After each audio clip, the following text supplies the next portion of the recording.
আসসালামু আলাইকুম ফ্রেন্ডস।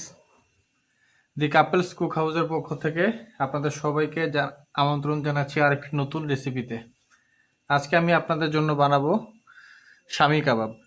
শামি কাবাবের প্রথম উপকরণ হচ্ছে আমাদের গরুর মাংস। এখানে আমি 250 গ্রাম গরুর মাংস নিয়েছি, এটা ঢেলে দিলাম। এরপরে আমাদের শামি কাবাবের মূল উপকরণ হচ্ছে ছোলার ডাল।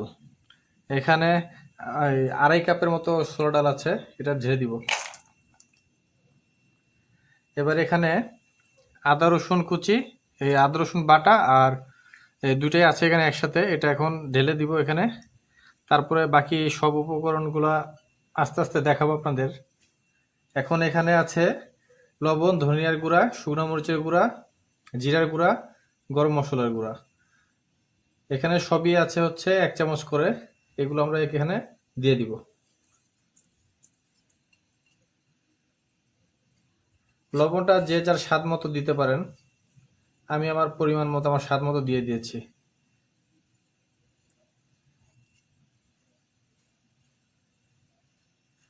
এখন এখানে 1.5 কাপ পরিমাণ সয়াবিন তেল ঢেলে দিব।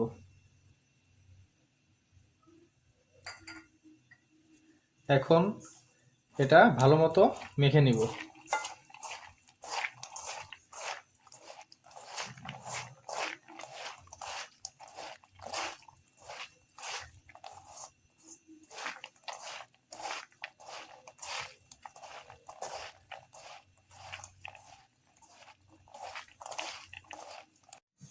আমার এগুলো এখন মাখানো শেষ হয়ে গেছে।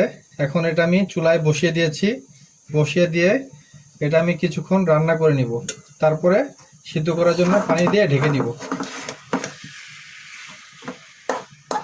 এখন আপাতত আমি এটা ঢেকে দিচ্ছি যাতে এটার পানিটা বের হয়ে আসে, তারপর আমরা এটাকে ভালো মতো সিদ্ধ করব।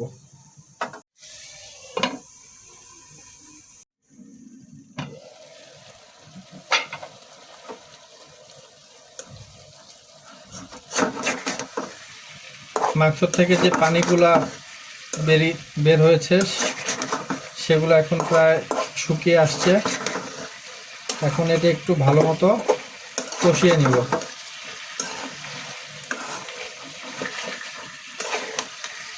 ভালো মতো কষানোর পরে পানি দিয়ে আবার ঢেকে দিব যাতে খুব ভালোভাবে সিদ্ধ হয়। যত ভালোভাবে সিদ্ধ হবে এটার মিশ্রণটা বানাতে, ব্লেন্ড করতে আমাদের তত সুবিধা হবে।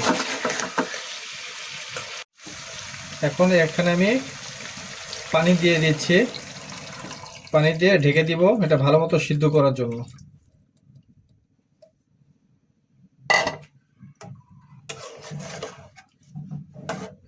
এটা এখন পানি দিয়ে আমরা 40 মিনিটের মতো সিদ্ধ করব।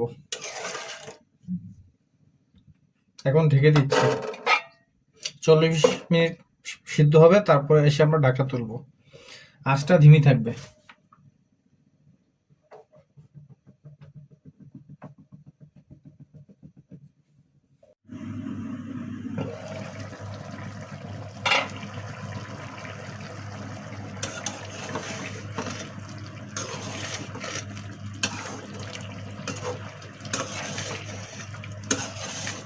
একটু নেড়ে চেড়ে দিচ্ছি।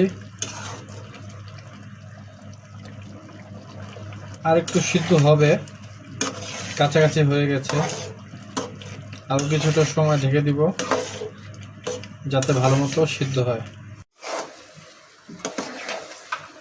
আমাদের পানি শুকিয়ে গেছে। এখন যে ঝোলটা আছে এটা আমরা সম্পূর্ণরূপে শুকাবো। আমাদের এখন শুধু নাড়তে থাকতে হবে।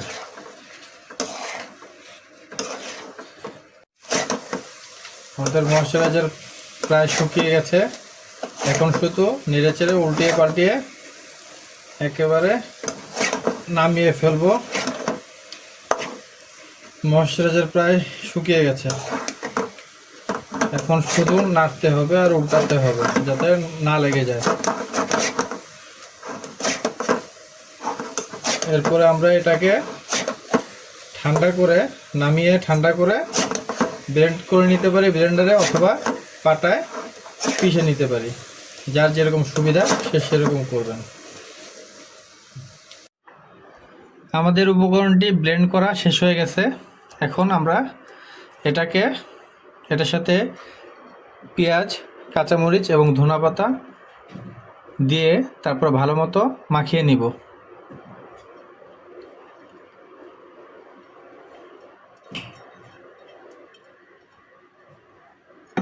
এরপরে আমরা বাকি মশলাটুকু দিয়ে দিব। গরম মশলা এবং অল্প একটু জিরা রেখেছিলাম, সেটা দিয়ে দিব। এবার একটা ডিম দিয়ে দিব। ডিমটা আগে থেকে ভেঙে রেখেছিলাম। এখন সব কিছু একসাথে মিশিয়ে নিব, ভালো মতো মাখিয়ে নিব, একদম যেভাবে আলু ভর্তা বানাই ঠিক সেভাবে। আপনারা এটি ভালো মতো মাখিয়ে গোল গোল করে সাইজ করে ফ্রিজে সংরক্ষণ করতে পারেন 3 থেকে 6 মাস পর্যন্ত। যখন প্রয়োজন হবে তখন বের করে শুধু ভেজে নিলেই হয়ে যাবে। ভালো মতো মাখানো শেষ। এখন এগুলো গোল গোল করে সাইজ করে নিচ্ছি, যাতে ভাজতে সুবিধা হয়। অ্যাজ ইউজুয়াল আর কি, ওই শামি কাবাবের যে সাইজ হয় রেগুলার, সেই সাইজ করে নিচ্ছি।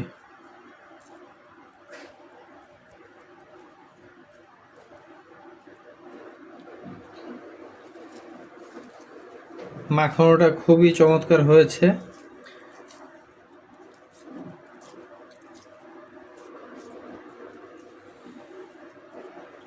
এরকম করে আস্তে আস্তে সম্পূর্ণ মিশ্রণটি আমরা এরকম সাইজ করে নিব।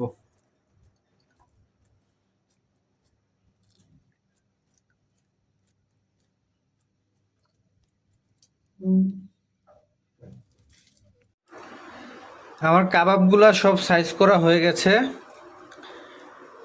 এখন আমি এগুলো ভেজে নিব।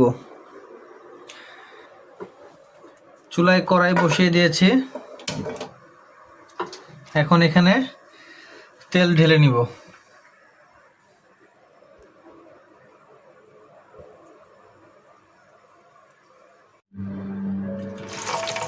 এক এক করে কাবাবগুলো আমরা তেলে ছেড়ে দিব। এখন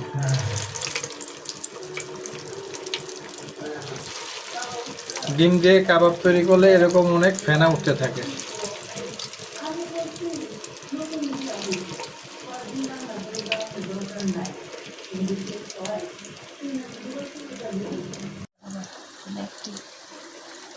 তেলটা হালকা গরম হওয়ার পরে আমরা একে একে সবই ছেড়ে দিয়েছি। যেহেতু কাবাবগুলো আমাদের আগের থেকেই সেদ্ধ করা, রান্না করা, মশলা দেওয়া, আমরা এটা তেলে খুব একটা বেশি ভাজবো না, কড়া করে হালকা ব্রাউন কালার হলেই আমরা উঠিয়ে নিব। বন্ধুরা, তৈরি হয়ে গেছে আমাদের সুস্বাদু শামি কাবাব।